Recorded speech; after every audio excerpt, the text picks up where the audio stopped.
Frasiacs, brand new episode. Welcome in. A lot to cover today. Justin Baldoni and Blake Lively. All of their recent court depositions have now been released to the public. That went down January 15th. And podcasters, bloggers, experts, entertainment sites have been digesting what this means. Whose side are you on? Has anything changed for you? Do you believe Blake now over Justin? And the backlash coming to Taylor Swift. So we are going to have to talk about it. I've been covering this case. We sort of had a lull, I would say, for several months.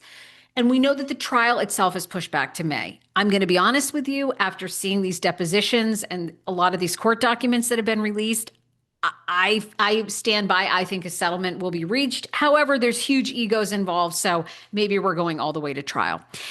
Travis Kelce is in the mix. Apparently, Travis Kelce is the one that told Taylor Swift to back away from Blake Lively and is now advising her. He's also been trolled all weekend long on his Instagram. People warning him to not marry her. There's still time to get out. All kinds of stuff. So we're going to do a deeper dive into that. And then Justin Baldoni's brilliant lawyer, Brian Friedman. One of the things that Blake Lively has been suing Justin Baldoni over is, stalling her career, taking away money from her Betty Boo's line, damaging her reputation. And Brian Friedman, in his deposition to Blake Lively, said, aren't you used to, and haven't you damaged your own reputation by getting married to Ryan Reynolds on a plantation at the height of Black Lives Matter? Whoop, I forgot about that. Whoop, oh, that was all in court. That'll do some damage right there. I mean, and perhaps, when she was doing the tour, the promo tour for It Ends With Us, and she was telling everybody, wear your florals. Here's a cocktail from Betty Boo's. And, come out and have a great girls' night out about a film that, the woman's getting beat up by the, doctor. Okay. I mean, it's like maybe you ruined your own.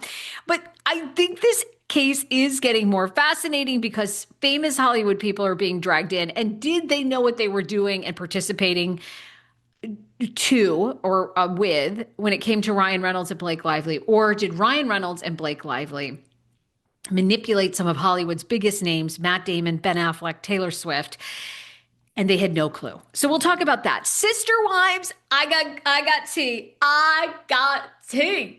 This HELOC loan drama. I don't know if you have followed this. It's been out for a hot minute without a crystal ball, YouTube. Katie Joy, she found the documents on this, but Kody and Robyn have taken out a line of credit, and this is some clarification. A HELOC loan or line of credit for over $700,000. Now, just because they have been approved and have gotten this money doesn't mean they're going to use all of it.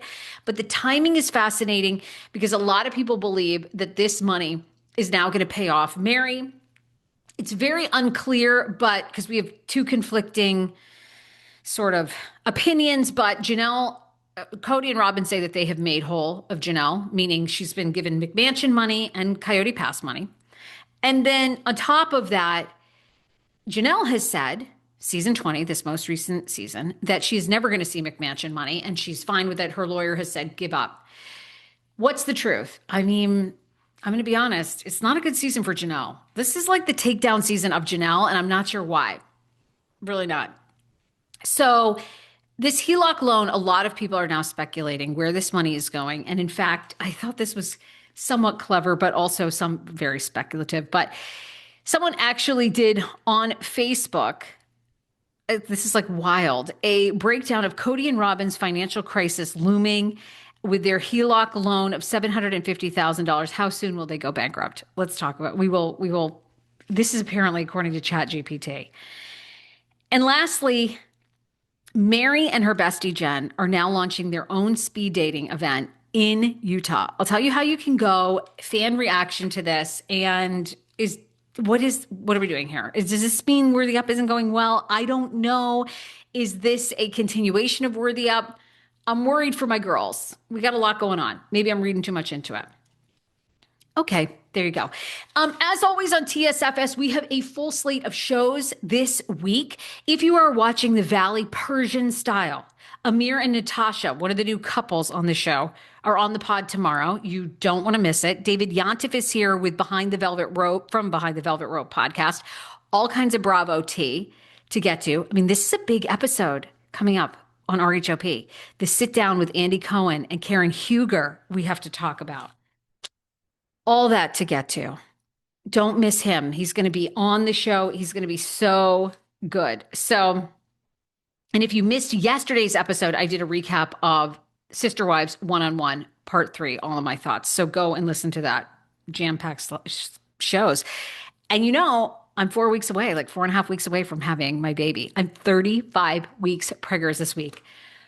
Okay, you want to see the bum? You want to see it, don't you? Go onto my YouTube. Go onto my YouTube. Ooh. Ooh. Oh my Lord. Oh, I gotta wheel myself back. If one more person at my mom's senior living center says to me, "Are you having twins?" I mean, and what are you gonna say to these women? They're like 80 years old.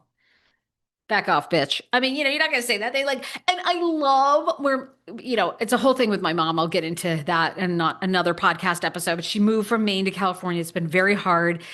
She has cognitive dementia. It's advancing. And she is loving this assisted living that she's living in during the day. She loves it. She hated it at night so much. The first 2 nights she was there, she cried so much. I brought her home. She's like staying with us for now, but it's getting close to baby countdown. So I have told her, I'm like, you have to stay at your senior living apartment. You can do it. I'm going to be having the baby. I'm going to be having a C-section. You have to treat it like a hotel. When KJ was born, you stayed at a hotel for 10 nights on your own. She's like, I don't remember that. I don't think I've stayed at a hotel by myself in 20 years. I'm like, yes, you have. You can do this. So anyhow, but I think I'm going to start podcasting at the senior living. I'm obsessed with all the people. And they come right up to me and they're too old to care. So they just like come and they rub my belly every day, say little Hebrew prayers and this prayer and that. It's so cute. I mean, they're English, honey. They're Jewish. They're Catholic. They're this, they're that. I mean, this poor facility has to put on like 20 different, sermons every week.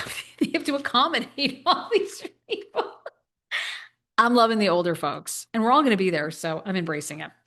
All right. We'll do a personal show. Actually, next week I'll do a full personal show because I need to get you caught up. Let's start with the Taylor Swift. Actually, you know what? Let's start with Sister Wives. I think people always like the Sister Wives tea first, and then we'll get into Taylor Swift, Justin Baldoni, Blake Lively, and where it ends with us lawsuit stands. So the HELOC loan that people have been talking about for 2 weeks, if you follow Reddit pages, if you follow Facebook pages, hello, I do, is so interesting. If you're on my YouTube right now, someone on Facebook did like a very well-crafted graphic that's Kody and Robyn's financial crisis looming. 2 weeks ago, without a crystal ball, YouTube dropped that Kody and Robyn had been approved and had taken out a $750,000 HELOC loan. Now, this is a line of credit. Doesn't mean they use it. They could use $350,000, give that money to Meri, call it good. They could be making home repairs. You have no idea what they're doing with it. What people are speculating about is the timing, is the one-on-ones have been put out. We know that Meri has not been made whole from all the money she invested into the McMansion that they just sold for $1.7 million and used that money to then buy a $2.1 million upgrade and mansion in Flagstaff, Arizona.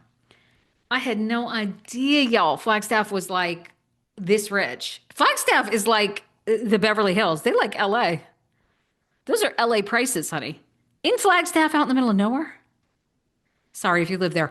I live in Maine. People make fun of Maine all the time. I mean, I'm from Maine. So the timing is what people are talking about. Now, a lot of people are saying, oh, this money ain't going. This money ain't going to Christine or Janelle and Meri. They in trouble already. They in danger. So a person asked ChatGPT, how soon will Kody and Robyn Brown, how soon will it be before they're bankrupt? Current expenses. This is what ChatGPT came up with. Now, how the hell ChatGPT knows this? It's based on the current McMansion they bought, the sale of kind Coyote Pass, the sale of their old McMansion, Robyn's alleged doll collection, which, she spent $60,000 in dolls. People have analyzed the artwork in their home, the Vladimir Kush. Like, I love how into this family people are. Like, if I were Kody and Robyn, dude, I would do a live cam and make people pay, and I would just show my house like all day long so people could speculate about what all the shit costs. The bottom line is ChatGPT predicts that within 3 years, they will be forced to sell their $2.1 million mansion in Flagstaff, and they'll be in foreclosure and they'll be bankrupt. Do we think this is true? In 2 years, they say that they'll be in crisis, late payments, and stressing. And it has a little graphic image of a couple holding one another that aren't Kody and Robyn. I love that, though. The woman's got like her hand on his shoulder, like, it's okay, babe. We're hundreds and hundreds of thousands of dollars in debt, but this hand on your shoulder should calm things down. 1 year, they'll have maxed out the HELOC loan. Credit cards will be maxed as well. And then the show ending in the next 2 seasons will tip them over to the edge to have bankruptcy between 3 to 4 years from now, complete bankruptcy. It breaks down their current expenses as housing costs between $17,000 and $19,000 a month. They have a 7-bedroom mansion. You got taxes on that $2.1 million home. You have 4 to 5 kids living there. They say Robyn's shopping addiction is between $15K and $25K a month. Oh, come on, get out. Well, I don't know, maybe. I mean, she is on Etsy buying $700 dolls. $15K, do we think that Robyn be out there at Home Goods spending $15K a month? Kids and lifestyle, $14,000 to $20,000. They do have new 4-wheelers. So total is $53,000 a month. Kody and Robyn's current expenses. Do we think that's realistic? Show income, about $900,000 per year, 100%. I've said that. They're all making about probably anywhere from $700,000 to $1.1 million. This show is not going off the air. Season 21 has already been filmed. In addition to that, I just had Suki, the host of the one-on-ones for Sister Wives, on my podcast. And one of the biggest comments you all left on the YouTube is like, Suki don't seem pressed that this show is going anywhere. It ain't. The ratings are huge still, even though everybody says they don't watch. They watch. They watch. I think this season I think this show has another couple seasons. Now, will everyone be on it? I don't know. I think Janelle filmed season 21 and might be done. I think Kody and Robyn are still going. Suki predicts that they're going to take another wife. I think Meri's in for the show. 100% Meri, Jen. They're businesswomen. They know they have a huge brand. I think Christine and David and exploring monogamy and how challenging it is for them, I think they're in. So show income is $900K per year. So that leaves them with a $4K deficit. Now, is Kody still selling gun parts? I think he was spotted within the past year doing that. After the show ends, the income will be down to about $13K. Expenses will go to $39K a month. The deficit will be minus $26,000. I freaking love this breakdown that people have shared. It's epic. One person wrote, what you haven't considered, and this is to the person that made the ChatGPT image, is all the money that they made selling Coyote Pass or the profit from their house. They're not giving all of that to Meri and Janelle, and they've already settled with Christine. Plus, you're assuming that they've used the entire amount of the HELOC. They may also use none of it and are keeping it for emergencies or an income property. So right from the beginning, they could pay off almost the entirety of the loan balance and perhaps only owe less than $500K. What they owe per month is far less if they're not paying HELOC. They may be doing far better than we think, considering he has made a nice chunk of change from the reality show he's on. That being said, they still live way beyond their means, and there certainly will come a day that they won't be able to pay their bills. I like that take too. I like that take. Here's something I don't understand. Why are Meri and Jen doing a chances are connection? Chances are this is your sign speed dating event. All right. Actually, you know what? I think I might have answered my own question here. I bet this is a paid appearance by Janelle. I got to stop saying that. By Meri and Jen. Okay, chances are Connections has to be the company doing this. Okay, they are putting on February 21st at 11 a.m., ages 45 to 60, $39 per person. Ugh, actually, for once, like something I don't qualify for. Sorry, I'm not in the age group. I'm too young. Hash Kitchen in Salt Lake City. Whether you're here for love, chemistry, or simply a great conversation, chances are something good happens when you show up. Spots are limited. Grab your seat, bring an open mind, and let the odds work in your favor. Chances are this will be fun. Okay, I bet Chances Are Connections is its own company. Let's Google here. Because I was a little like, why are they doing this? Chances are connections. Why are they doing this? Is that a company? Chances are connections. Aha. I believe it is a company. Okay, this makes more sense. This makes me feel as though, all right, they're just getting paid a sponsorship. Okay. Okay. I think we're getting to the bottom of this. Speed dating.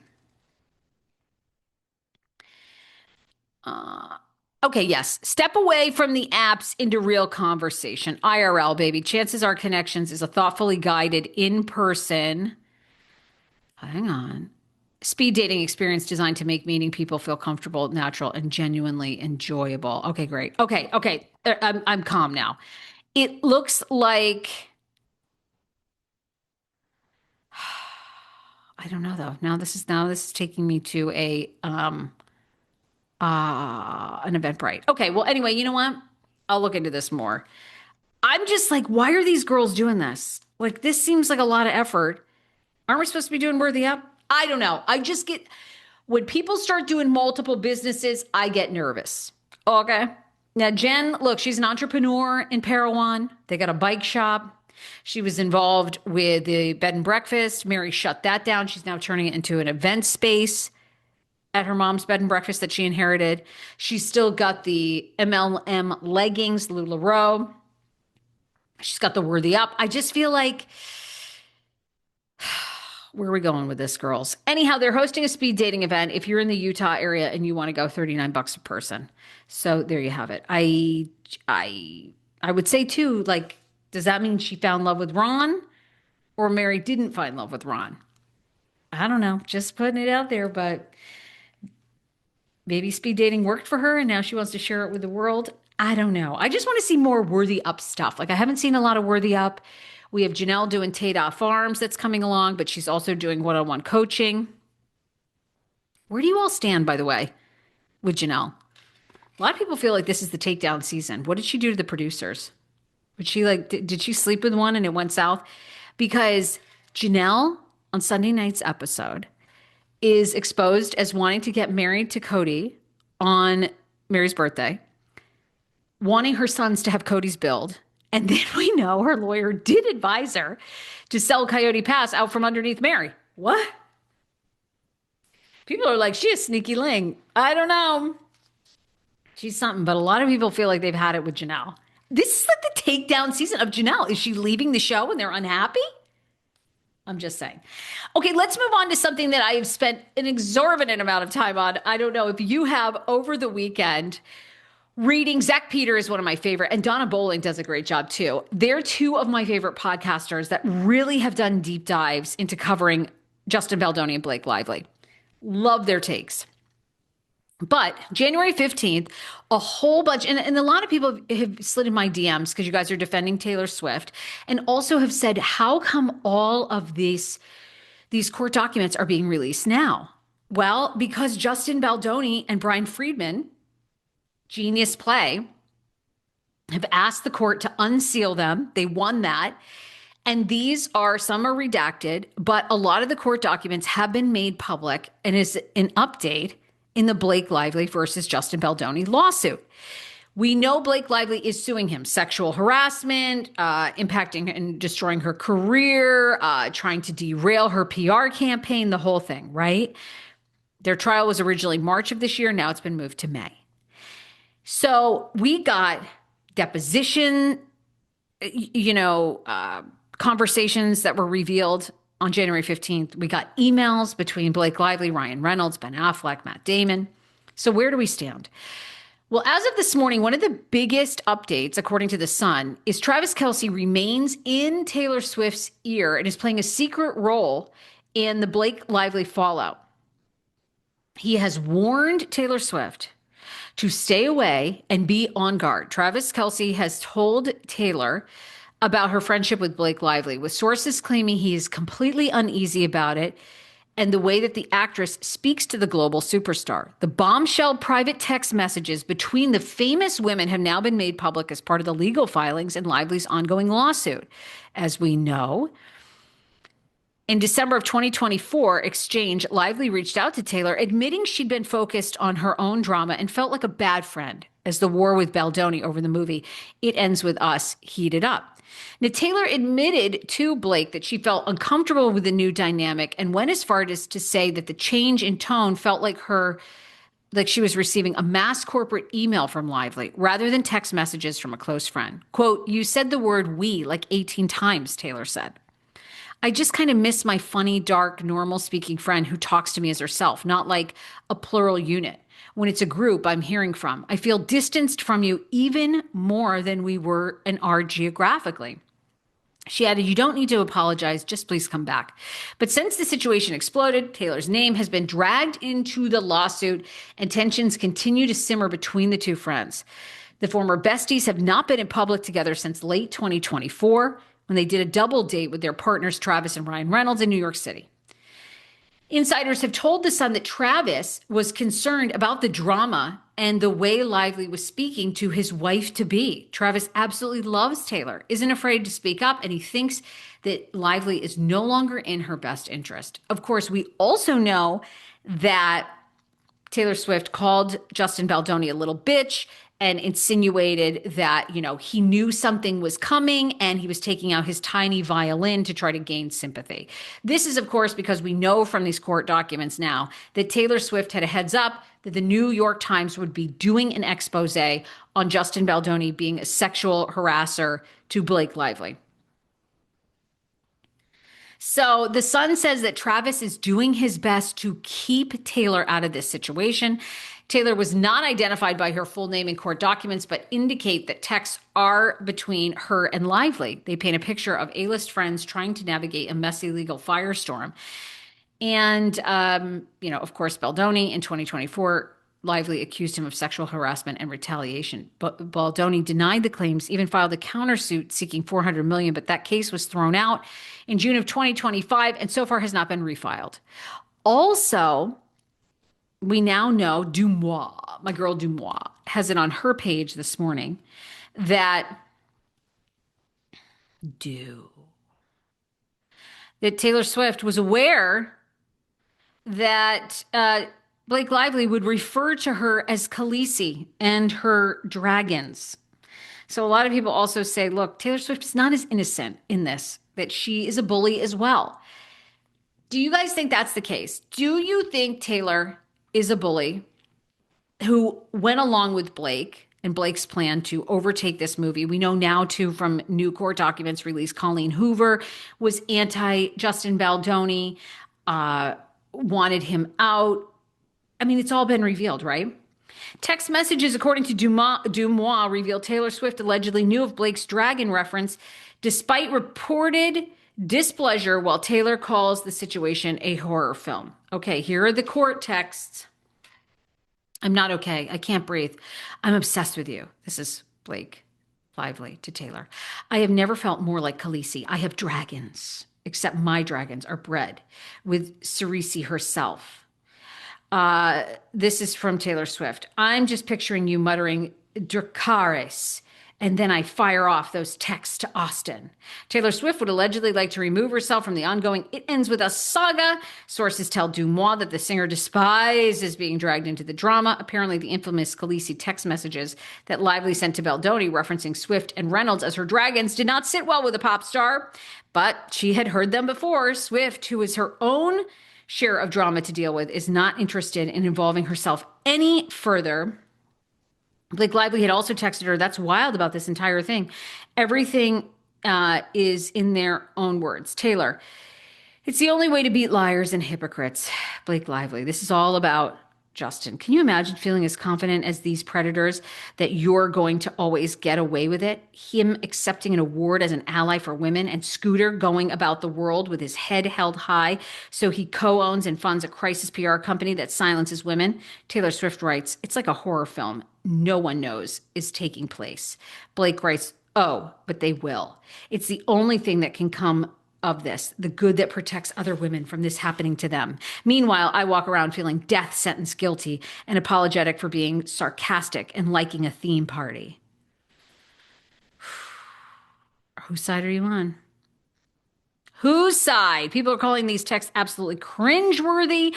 A lot of people say, well, this is how you just talk to a regular girlfriend. And Taylor Swift never intended for these to be public and never intended to be dragged into the entire thing. So there you go. Same with Ben Affleck and Matt Damon. What do you guys think about the emails? If you haven't seen them, they're easily to be found online. Ryan and Blake reached out to them, basically asking for Matt Damon and his wife to watch It Ends With Us, endorse it. So, I mean, they're essentially saying, hey, can you watch this? I mean, no pressure, but can you watch this? And if you like it, could you send back notes? Which, you know, they have then given to Sony. Same with Ben Affleck.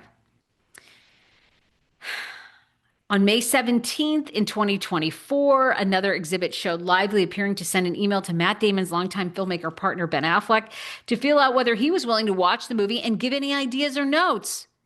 If your wife or kids are around, I'd love your opinion also. FYI, it does cover domestic violence, so no one is caught off guard, she wrote to Affleck. I'm such a fan of Jennifer Lopez. He was married to her at the time.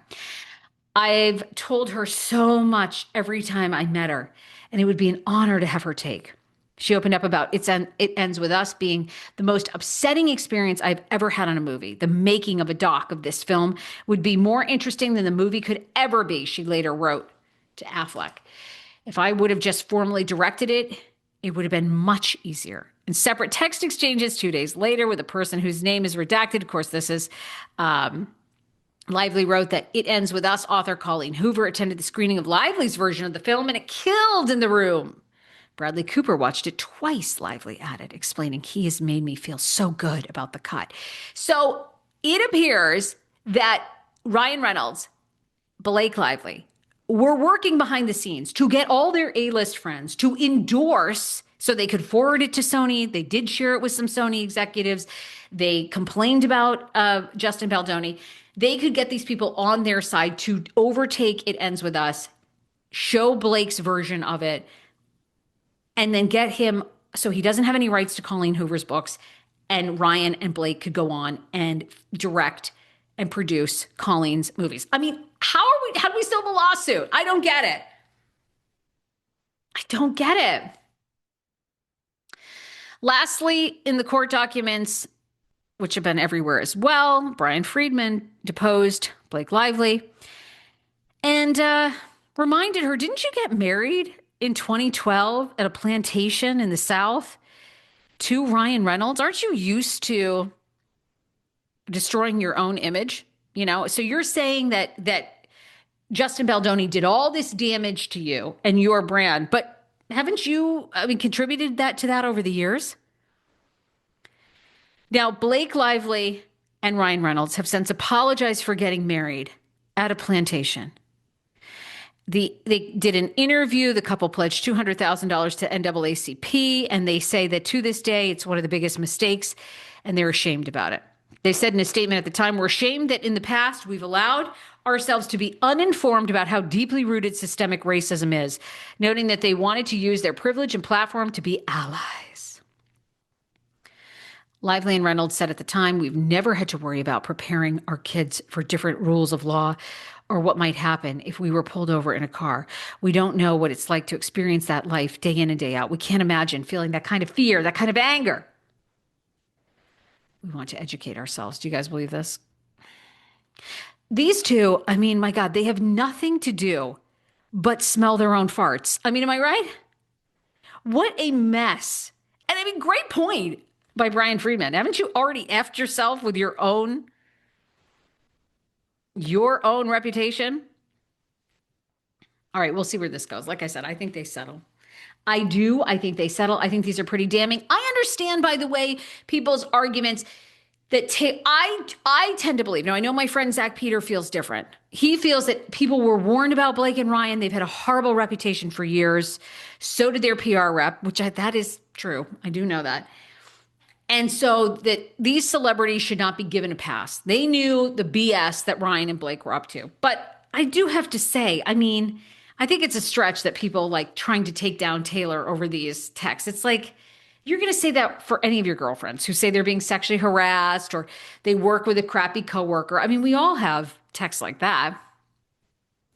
I don't think Blake wants anything to do. I mean, I don't think Taylor wants anything to do with her, really. And I hope Travis Kelce is like keeping her away from them. They sound like narcissistic effers. They're trying to put it out there that Justin Baldoni is a narcissistic fuck. Okay, Ryan Reynolds and Blake Lively. I mean, I think they dragged Ben and Matt Damon into it, and they didn't even know what they were being dragged into. That's my 2 cents. Okay. Ryan and Blake. Yeah. Best of luck. Good luck. I think this will be dismissed. I don't see how Justin Baldoni. He's one of those. I'm not always with the internet because I feel like, you know, I say this all the time, but I think Free Britney was just like the worst thing ever. I mean, I think the internet completely got that wrong. Should she have had a different conservator? Sure. But I mean, I hope it ends well. However, this one, I do think the internet has correct, which I think Justin Baldoni is a weird guy.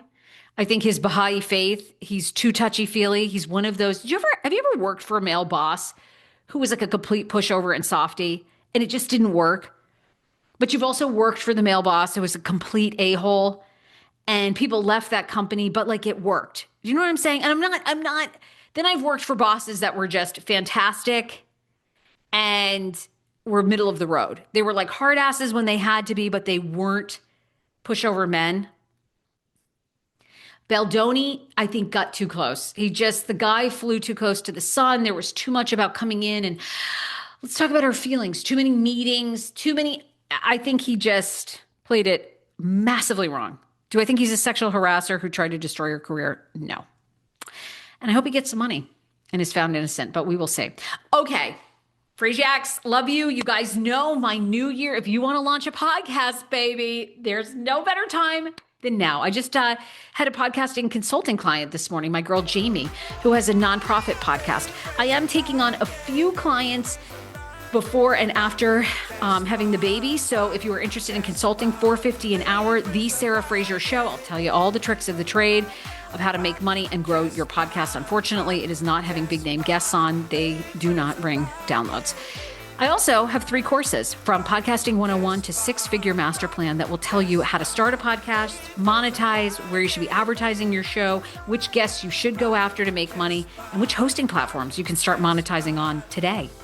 GoBigPodcasting.com. Use the promo code NY20 for 20% off all the courses. I don't discount my time, but I always discount the courses. GoBigPodcasting.com, NY20 for 20% off. Use the code at checkout. Bye, everybody.